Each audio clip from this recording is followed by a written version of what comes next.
Provérbios, terminamos Tiago, eu prometi que íamos falar sobre sabedoria. E hoje nós vamos então começar falando sobre Provérbios, um guia para viver bem, que vai falar para a gente de sabedoria. Mas antes de falar de sabedoria, a gente precisa falar sobre temor. Então eu quero pedir para você acompanhar a leitura de Provérbios 1, de 1 a 7, diz a palavra do Senhor. Provérbios de Salomão, filho de Davi, o rei de Israel.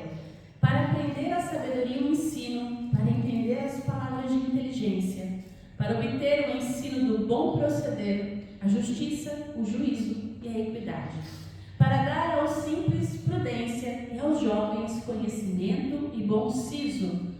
Ouça o sábio e cresça com prudência, e o instruído adquira habilidade para entender provérbios e parábolas, as palavras e enigmas dos sábios. O temor do Senhor é o princípio do saber, mas os loucos desprezam a sabedoria e o ensino. Vamos orar mais uma vez? Pai, nós colocamos diante de Ti a nossa vida e pedimos, ó Deus, nos torne sábios. Que nós possamos, ó Deus, compreender e entender a partir de hoje, ó Deus, o temor que nos leva à sabedoria, Senhor. Para que possamos realmente entender, crescer em prudência, sermos instruídos na habilidade de entender provérbios, parábolas, de entender a vida e de saber viver bem, não apenas para nós, mas também para aqueles que nos cercam. Que nós possamos ser bênção. Nasce, Senhor, nessa hora a iluminação do Teu Santo Espírito sobre nós, sobre essa reflexão, que o nosso coração, Senhor, esteja aberto para receber a Tua palavra. Nós oramos em nome de Jesus. Amém. Glória a Deus. Você provavelmente deve ter aprendido na escola bíblica dominical que Provérbios é um livro escrito pelo rei Salomão. No entanto, não é todo ele escrito pelo rei Salomão, mas grande parte do livro sim é atribuído a ele. Embora Salomão seja considerado o autor de vários provérbios, não é só ele que escreve o livro. Se você ler e prestar atenção, na verdade é uma biblioteca da sabedoria dos israelitas. Parte do seu conteúdo é profundamente espiritual, tendo a ideia de que permeia todo o livro. Qual é? Que o temor do Senhor é o princípio da sabedoria ou do conhecimento, dependendo da tradução que você tem em mãos.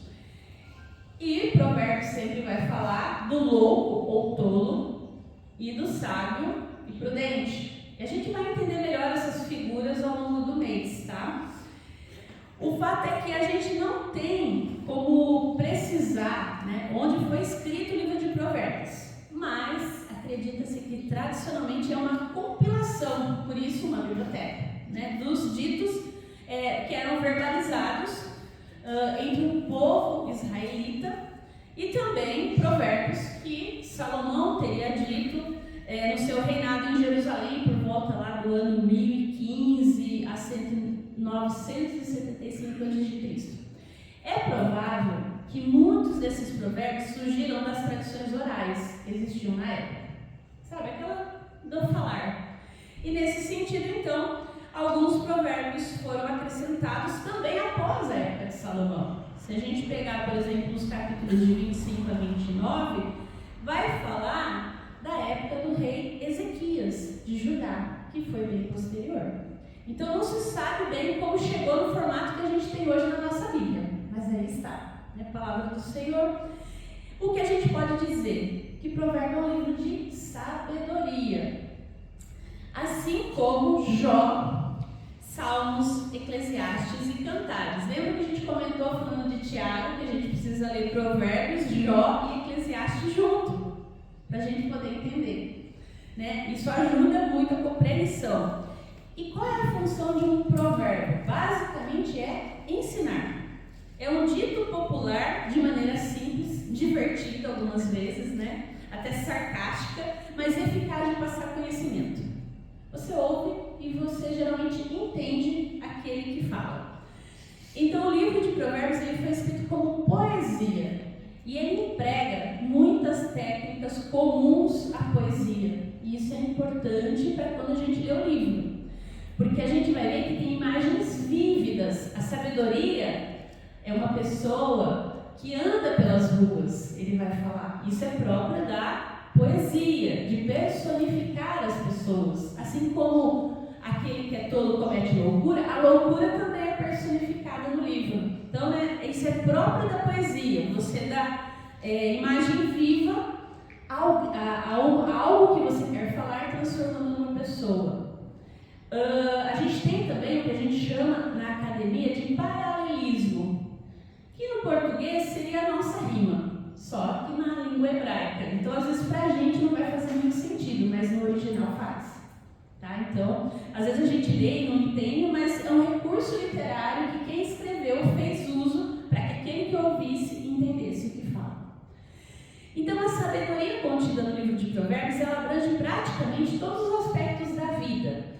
E os provérbios, eles têm tantas peculiaridades da natureza humana que é muito interessante de ler. Ele vai falando, vai trabalhando vários assuntos de várias formas.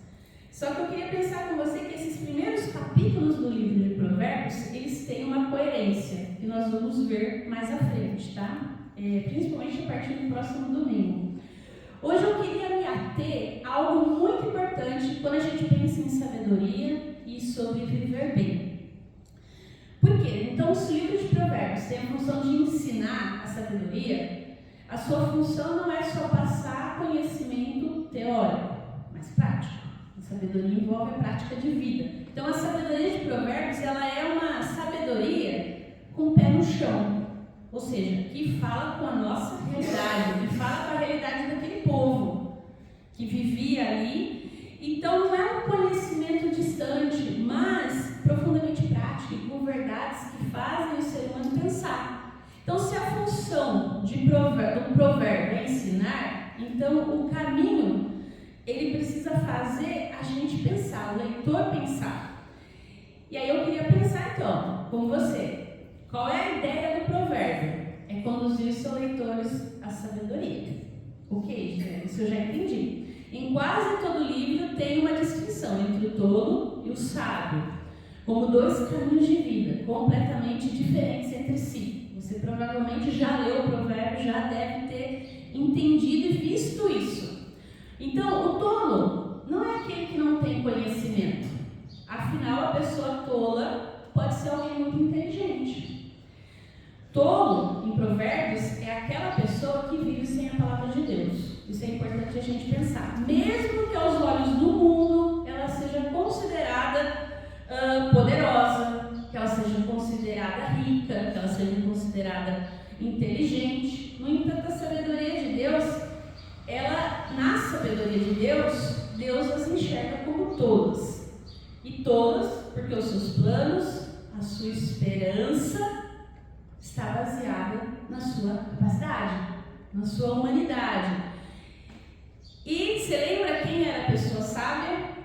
Você vai lembrar que a pessoa sábia é aquela que faz a coisa certa, no tempo certo, com a intensidade emocional correta. E a gente viu que é muito difícil. Mas essa é a pessoa sábia. É uma pessoa que reflete quem Deus é. Então, o sentido dessas palavras, pensando aqui, começa, ser sábio, então começa em temer a Deus. É isso que o nosso texto fala. E aí eu queria pensar com você, afinal, o que é temer a Deus? E isso é o que a gente vai ver hoje, para poder entender. Se esse é o princípio da sabedoria, e eu espero que você queira ser uma pessoa sábia, e para viver bem aqui não é viver confortável, é viver de acordo com aquilo que Deus quer de nós. O que é temer a Deus? E aí, eu queria pensar com você que talvez você me diga assim: temer a Deus é ter medo de Deus. Temer, no dicionário, é medo, certo? Mas não é só isso. O sentido dessas palavras é que a gente tem que levar Deus a sério.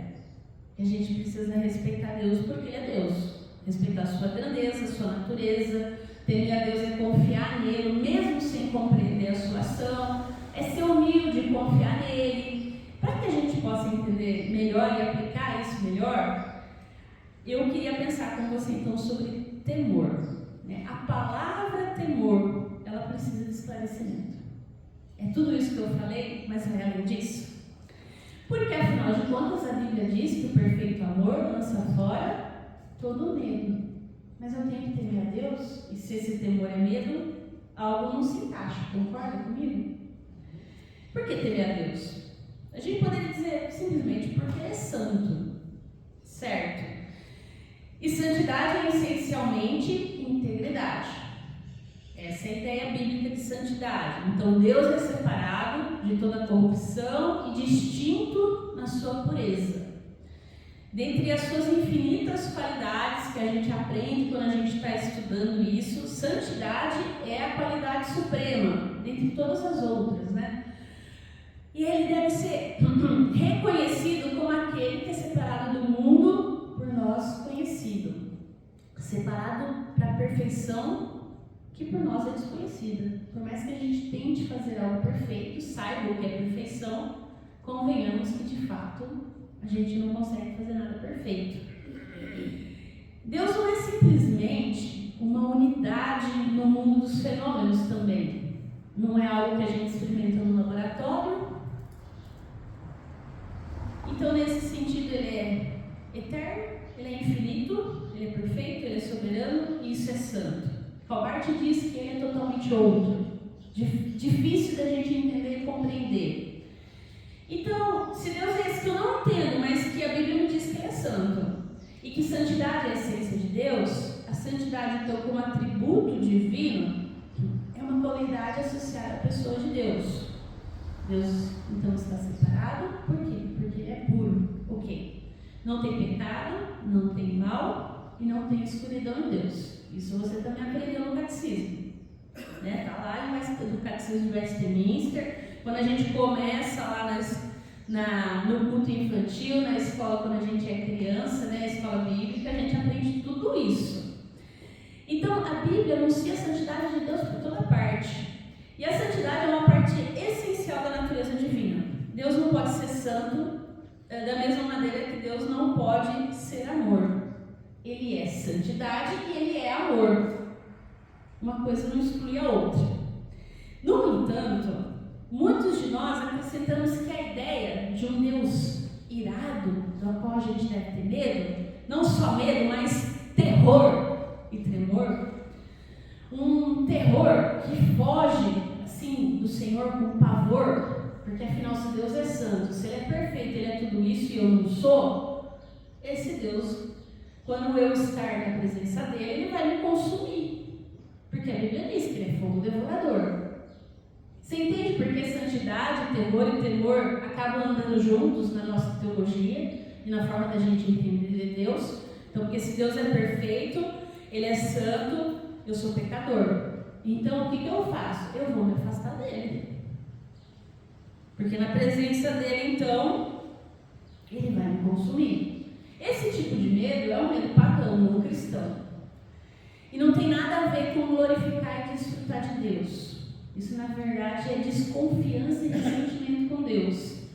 Por quê? Porque nós vivemos tempos, e não é de hoje, né, um tempo de narrativas, onde falsas narrativas estão misturadas com narrativas verdadeiras.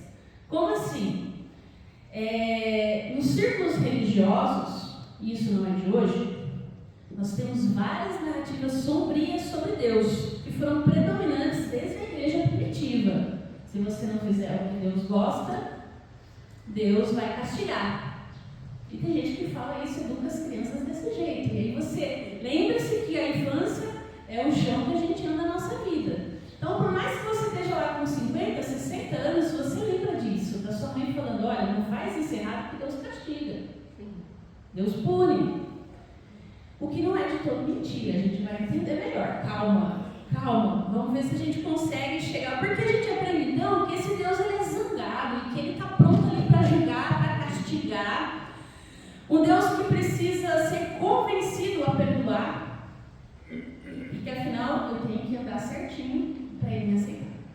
Se eu andar certinho, estiver tudo bem, Ele me aceita, eu estou perdoado. Só que esse não é o Deus que o Evangelho nos apresenta. Esse é o Deus que os nossos pais, os nossos avós, o clero, os pastores, às vezes põe medo, principalmente quando é adolescente, rebelde, né? Aí você bota mais terror ainda, para ver se resolve. E você viu alguma vez resolver? Ao contrário, a pessoa às vezes fica com mais medo ainda, né? Esse não é o Deus, então, que o Evangelho apresenta. Não é o Deus que Jesus conhece, que Jesus ama, que Jesus proclama, porque o amor de Deus não está condicionado àquilo que a gente faz. Foi o que a gente viu o mês inteiro falando de reforma protestante. Pensando nisso, né? Deus é amor, Deus ama até mesmo os pecadores, mas não o pecado. Esse a gente ama bastante, né? Mas como então amor, ira e santidade se conversam? Você viu que eu estou acrescentando mais coisa aqui no pacote. Porque uma falsa narrativa de Deus diz que Deus está zangado o tempo todo. Que se Ele está ali disposto para castigar, é porque Ele está zangado, Ele está bravo. E aí? A gente fica vivendo no medo. Eu vou usar o termo que às vezes eu coloco, que é a teologia do cagaço. Eu fico morrendo de medo de Deus. Porque se Ele está pronto para me castigar, o que eu mais sei fazer é coisa errada. Nesse sentido, talvez não esteja de todo errado. Como assim dizer? Deus é santo, o mundo não é. Algumas pessoas acreditam que Deus está muito furioso com elas, ficam preocupadas com o que Deus pode estar preparando para elas. Isso é muito comum, mais comum que a gente pensa. E às vezes até a gente pensa sobre isso desses moldes. As pessoas imaginam que Deus é tão furioso com todo o pecado desse mundo, que logo logo Ele vai baixar o martelo, vai falar, estou cansado disso aqui, vamos fechar essa casa, acabou. No entanto, a Bíblia diz que Deus tanto amou o mundo, que deu o seu Filho para morrer por ele.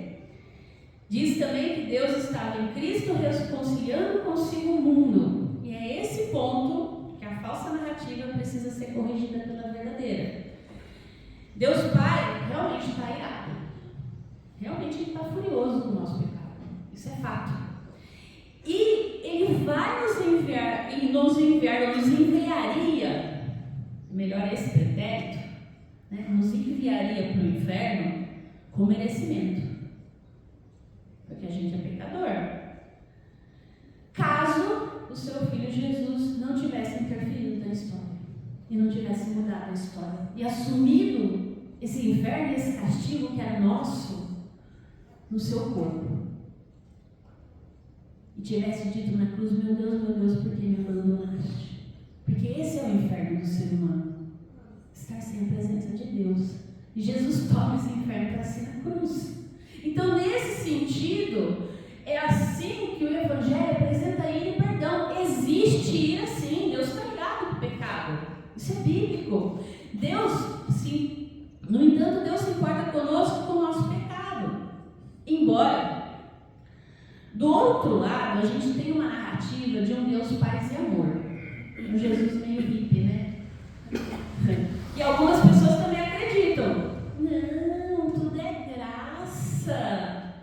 Deus é bom o tempo todo. Sim, Deus é bom o tempo todo. Concordo com você.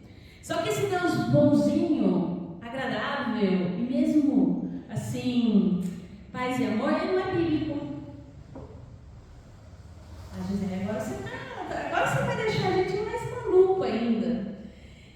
Eu queria pensar, tem um mestre, né, da Universidade de Yale, eu não sei se eu vou saber falar o nome dele, Reinhold Niebuhr, que diz: um Deus sem ira serve a homens sem pecado em um reino sem juízo por meio das ministrações de um Cristo sem cruz. Parece difícil, mas um Deus sem ira não tem poder contra o pecado. A ira e Deus são uma parte linda da majestade e do amor de Deus. Palavras como condenação e ira não são geralmente associadas a Jesus. A gente não gosta muito. No entanto, a gente não pode ignorar o fato de que ele fala sobre esses temas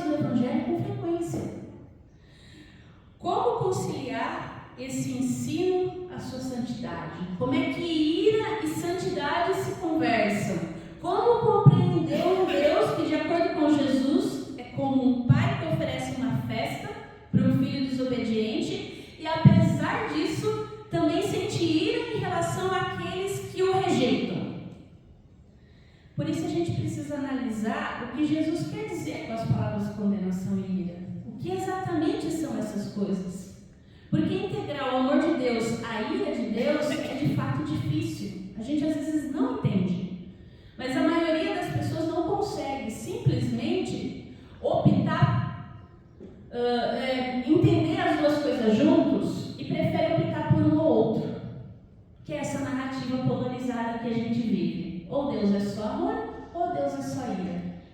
Mas não é assim que funciona. Deus é as duas coisas. Ele é ira, ele é amor. E como resolver isso então na nossa cabeça? Eu queria pensar com você que a gente precisa entender essas coisas tão importantes sobre Deus. Porque quando ouvimos que Deus é amor, a gente pressupõe que Ele é louco de amor por nós. Sabe aqueles amor louco de cinema? Mas o amor, a gente já falou várias vezes, né? Mas é sempre bom ressaltar esse amor de Deus que na Bíblia traz a palavra ágape, né? Como o amor incondicional. Não é esse amor louco, apaixonado de cinema que a gente entende. Esse amar é querer bem o outro. Não é uma paixão cheia de emoção como a gente acha que é. E aí, pensando nisso, a gente poderia dizer então que esse amor de Deus é diferente dessa paixão humana. E aí eu queria apresentar para você um outro termo grego que descreve melhor essa ideia, que é o pathos. Como assim? Quando a gente se refere à ira, a gente então imagina alguém que perdeu a razão, certo? E que entrou num acesso de raiva. Fulano estava irado. É isso que você pensa. Ele perdeu o controle, ficou louco, né? Quebrou tudo. Mas não é esse tipo de ira que Deus tem em relação ao ser humano e ao pecado. É a ira pathos, não é apaixonada. É uma ira que, na verdade, ela é racional. Como assim? Vamos entender melhor essa ideia. O amor de Deus, então, não é um sentimento tolo e nécio, mas é o desejo de construir o bem para o seu povo. Assim como a ira de Deus não é uma fúria desvairada, mas uma oposição, então, consistente ao pecado e ao mal. Deus odeia o pecado, nós dizemos, né? Mas ama o pecador, ok? Porém, ainda assim, a ideia de Deus odiar alguma coisa, para a gente, parece ser inferior ao que Deus é. Porque se Deus é amor, como assim Ele odeia? A gente tem dificuldade nesses conceitos de ira, julgamento, condenação, e relacionar isso com a santidade de Deus. Mas a gente precisa entender que a ira de Deus não é como a ira humana. Não é uma paixão impulsiva e irracional. A ira de Deus é pathos, ou seja, é um ato tomado de cuidado e intenção. É uma resposta cuidadosa, objetiva e racional quanto ao pecado. Deus não criou o pecado, mas Ele criou o pecador. Ele consegue separar na sua mente santa justamente isso, a pessoa que Ele criou, que é a sua imagem e semelhança, e o resultado da desobediência dessa pessoa que Ele criou.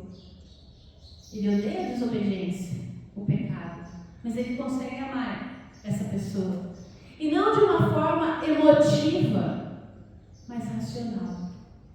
E por amar essa pessoa de forma racional, Ele preparou o seu filho para intervir na história e resgatar essa pessoa, para que a sua rebeldia e o seu pecado não seja só um com aquela pessoa e ele não consiga amar essa pessoa. Então, nesse sentido, a ira de Deus, ela precisa ser entendida pela perspectiva do amor. A ira de Deus, então, ela também é um ato de amor.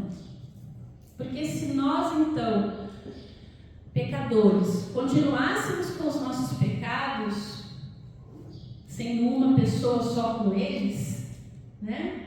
A gente não estaria mais, não teria possibilidade de estar na presença Porque o pecado para Deus só tem um resultado: ele precisa acabar. Deus, então, ele escolhe o que? Acabar com o mal, mas não com o malvado, que somos nós. Isso é maravilhoso. Às vezes é até incompreensível, porque a ira é uma reação necessária ao mal de um Deus que é amoroso, que é santo, um Deus que é maravilhoso e bom. A ira de Deus na Bíblia sempre está ligada a julgamento. Se você prestar atenção, todas as vezes que fala-se da ira de Deus, fala de ação corretiva e necessária contra o mal, contra o pecado, contra aquilo que gera opressão, contra aquilo que gera dor, sofrimento. E algumas perguntas retóricas aqui vale a gente fazer na nossa reflexão, então. Será que um Deus que tivesse tanto prazer no mal quanto tem no bem, seria um Deus bom? Faz sentido para você chamar de Deus um Deus de bom, se ele tivesse prazer no pecado, naquilo que é ruim, naquilo que é mal, na morte? Um Deus que não agisse contrariamente ao mal, punindo o mal e realmente tirando da sua presença aquilo que é mal, realmente seria puro, seria santo? Às vezes a gente não pensa nesse direito. Nós não podemos negar que o nosso coração humano também pulsa por desejos de retidão e justiça. A gente tem prazer em ver as coisas certas, em histórias bem bonitas de amor, de reconciliação, não tem? A gente até chora nos filmes. Quando no final todo mundo se reconcilia, quando todo mundo realmente tem coisa para a gente ficar feliz. Será que a gente adoraria um Deus que não se importasse com isso? De fato? Que não ficasse irado com a falta de retidão e justiça? Será? A diferença entre nós e Deus é a perfeição. A capacidade de fazer isso de forma reta e equilibrada. A nossa justiça sempre é torta, sempre é desequilibrada.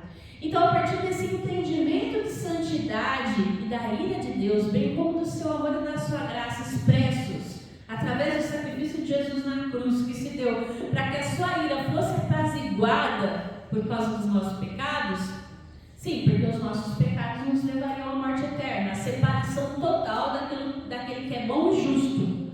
Quando nós lemos aqui, então, o temor do Senhor é o princípio da sabedoria, o Espírito Santo sopra nos nossos corações que esse temor ao Senhor nunca é algo realmente a fugir.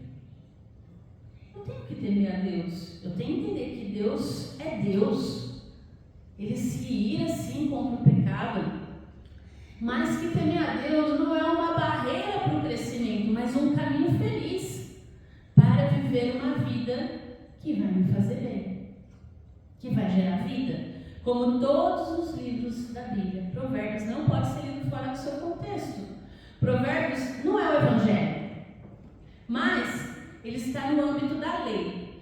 O livro não nos dá a salvação, mas ele traz orientações para a vida, como toda a palavra de Deus. Sendo assim, em Jesus Cristo, ele é realmente um guia que pode fazer com que a gente viva bem, viver sem medo, viver sem querer fugir de Deus. Então, quando a gente lê o livro de Provérbios, a gente pode olhar para a cruz de Cristo e saber que a gente desfruta do amor bondoso de Deus e que temer a esse Deus é o princípio da sabedoria para fazer a coisa certa, no tempo certo, do jeito certo, com a intensidade emocional correta. Então, esse temor ele é respeitoso, ele não é apenas medo. E essa perspectiva consciente de quem Deus é de fato, que nos faz saber que se nós não estamos em Cristo, a gente teria motivos sinceros para ficarmos apavorados por causa do nosso pecado e da nossa imperfeição. Porque realmente, Deus é um Deus irado contra o pecado. E que aí a gente entende que a gente então não é adversário de Deus, que a gente estando em Cristo, nós somos o quê? Família de Deus.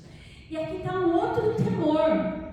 Provérbios 9:10 vai falar que o temor do Senhor como o princípio da sabedoria, reforçando aqui Provérbios 1, 7, e que essa nova atitude de abertura para Deus, criada pelo seu amor, é saber que se eu estou em Cristo, o perfeito amor lança fora todo medo e todo julgamento, todo juízo.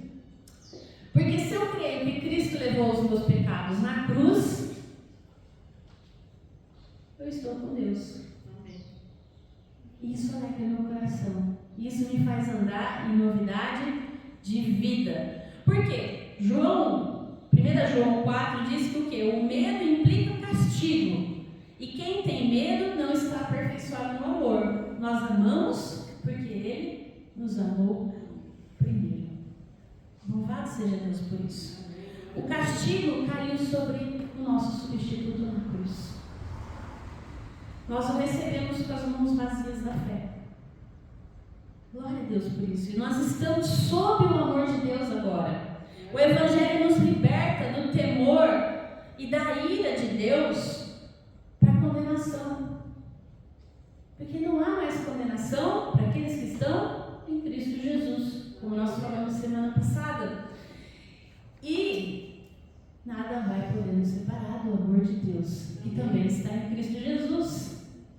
Então, o temor cristão, ele envolve terror e temor, mas com reverência. Porque o temor do Senhor é outra maneira de descrever a confiança que a gente tem em Deus. E a gente pode acrescentar essas palavras, a palavra temor, então, outras palavras que talvez façam mais sentido. Reverência, respeito, admiração. Porque Deus é santo, Deus é justo, Ele é poderoso e tem poder para salvar, e Ele salva. E a gente se alegra, porque o temor do Senhor, então, é o oposto de uma superficialidade rasa, de um Deus que cumpre só os meus desejos. Então, na verdade, o temor do Senhor é psicologicamente compatível com o conforto do Espírito Santo. E esse temor, ele é doce, porque ele nos mantém perto do Senhor. A gente sabe que não precisa fugir, mas que a gente pode se achegar, porque Cristo faz isso por nós. Cumpre, toda a condenação. O Evangelho nos mostra a glória e a graça em Cristo, e que, sendo santo, levou o nosso pecado na cruz e nos permitiu entrar na presença de Deus sem sermos consumidos pela sua ira. Ele nos salva, Ele nos ama e Ele nos ergue seguros para viver a vida, para sairmos nesse mundo destemidos, para enfrentar corajosamente tudo que a gente tem que enfrentar, porque a gente tem um destino eterno, que é estar na presença de Deus. E um dia a gente vai estar na presença de Deus, realmente todos santificados, puros, santos, como Ele é. Essa é a nossa esperança. Mas enquanto isso não acontece, Deus é tão maravilhoso que o que Ele faz? Ele nos convida. Nós cantamos, como é bom ser amigo de Deus. Nós somos chamados para a família de Deus. Nós somos chamados de filhos. Nós somos chamados para a mesa. Nós somos convidados a participar da mesa com reverência, com respeito, com admiração, com graça, sem terror, mas com temor. Porque esse Deus, Ele é bom, e Ele é um bom Pai. Ele nos orienta, Ele nos busca e Ele cuida de nós.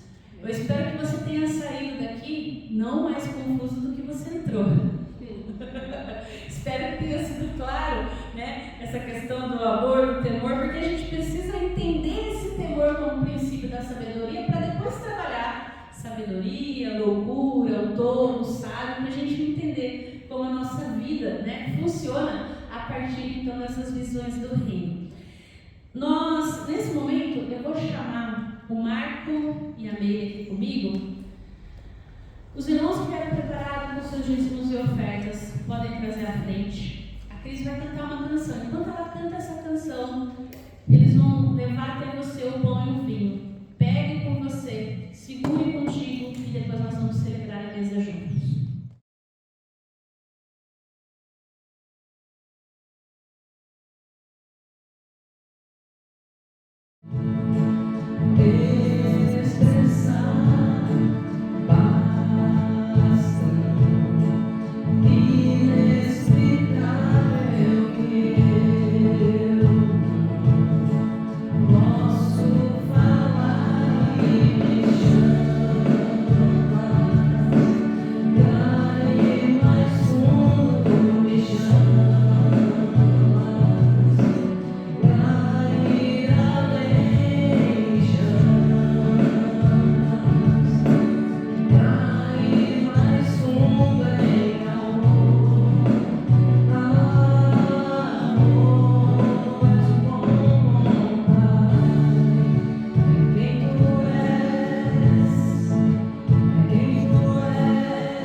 Cristo tomar o nosso pecado na cruz, o que seria de nós? Se não fosse, ó Pai, Senhor Jesus, morrer pelos nossos pecados, nós não poderíamos entrar na Tua presença de forma, Deus, como podemos entrar hoje. Não poderíamos participar dessa mesa. Simplesmente porque não há nada em nós, ó Deus, que possa louvar e bendizer ao Senhor, se não é o Teu Espírito que tenha colocado em nós. Por isso nós te damos graças, ó Deus. Bendizemos o Teu santo e bendito nome nessa hora, ó Pai, porque na Tua ira, Senhor, o Senhor não nos aniquilou, muito pelo contrário. O Senhor nos amou e enviando o Seu Filho nos salvou. Nós somos gratos a Ti, Senhor. Toda a glória pertence ao Senhor. Obrigada, Pai, porque na Sua grande misericórdia o Senhor deu o Seu Filho unigênito, Jesus Cristo, que tomou na cruz a nossa natureza humana e sofreu a morte pela nossa, para a nossa redenção. Aleluia, Deus. Obrigada, porque na noite que foi traído, o Senhor tomou o pão e o vinho, deu graças e instituiu, ó Deus, essa mesa, para que nós pudéssemos participar também, ó Deus, da Sua glória, como participamos dos Seus sofrimentos, Pai. Obrigada por esse cálice, que é a nova aliança feita no Seu nome. Obrigada por esse pão, Senhor, que todas as vezes que tomamos, nos lembra, Deus, que a Tua presença é viva, é real no nosso meio nessa hora, Senhor. Fortalece, ó Pai, a nossa mente, o nosso coração. Certos do Teu amor, Senhor, nós louvamos a Ti. Obrigada por esses alimentos, ó Deus. Consagramos a Ti o pão e o vinho, para que eles, ó Pai, nos fortaleçam também espiritualmente. Que nós possamos sair daqui nessa manhã, ó Deus, certos do Teu amor e do Teu cuidado. Não por nós, mas pelo que Cristo fez. E nessa certeza, Pai, nós pedimos, seja sobre cada um que aqui está, sobre cada necessidade apresentada, Senhor, no silêncio das nossas orações. Recebe, Senhor, o louvor e a adoração. E pedimos, seja sobre nós, sobre os nossos corações aflitos diante de problemas que nós não conseguimos resolver. Entra com provisão sobre aqueles que precisam, Senhor, e sustenta o nosso coração. Nós te damos graças e oramos, ó Pai, a oração que o Senhor nos ensinou, dizendo juntos: Pai nosso, que estais nos céus, santificado seja o Teu nome. Venha o Teu reino. Seja feita a Tua vontade, assim na terra como nos céus. O pão nosso de cada dia nos dai hoje. Perdoa as nossas dívidas, assim como nós perdoamos aos nossos devedores. E não nos deixes cair em tentação, mas livra-nos do mal, pois Teu é o reino, o poder e a glória para sempre. Amém. O Senhor Jesus, na noite que foi traído, tomou o pão, tendo dado graças, disse: esse é meu corpo, que é dado em favor de vós. Fazei isso em memória de mim. E de semelhante modo, após haver ceado, ele tomou o cálice e disse: esse é o cálice de nova aliança, que eu faço no meu sangue. Fazei isso todas as vezes que beberdes, porque todas as vezes que comemos o pão e bebemos o cálice, nós trazemos a memória e anunciamos a morte e a ressurreição de Jesus Cristo, até que Ele venha. Sendo assim, comamos e bebamos juntos.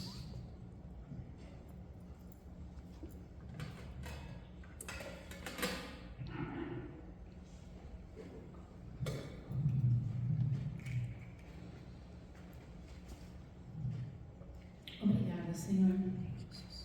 Obrigada porque podemos participar dessa mesa. Amém. Obrigada porque és um bom Pai, apesar de às vezes nós sermos filhos rebeldes. Obrigada porque o Senhor nos convida para o banquete. Amém. Obrigada, Senhor, porque nos chamas de filhos.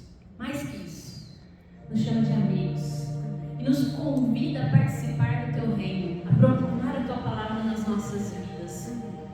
Nós te agradecemos, ó Pai, porque através da palavra e do sacramento aqui celebrado, o Senhor tem dado o Seu Filho, que é o pão verdadeiro do céu e alimento de vida eterna para nós.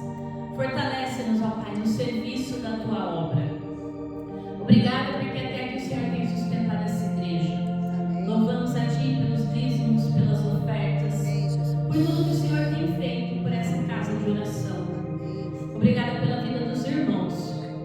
Senhor continue sustentando, Senhor, e fazendo multiplicar os recursos financeiros, de tempo, de talentos. E pedimos, envia trabalhadores para essa seara, Senhor. Os campos estão brancos. Que a gente possa proclamar o Teu amor, a Tua ira. Que a gente possa, Deus, demonstrar a esse mundo que o Senhor está pronto para salvar e que o Senhor tem poder para salvar. Dia após dia. Que nós possamos ser pessoas mais sábias em conhecimento. Cada dia mais e mais, Senhor. Nós oramos a Ti, agradecidos, em nome de Jesus. Amém. Receba a bênção. Que a graça do nosso Senhor Jesus Cristo, o amor de Deus Pai, a comunhão e as consolações do Espírito Santo seja sobre você, sobre a sua família e sobre todo o povo de Deus espalhado pela face da terra, hoje e sempre. Amém.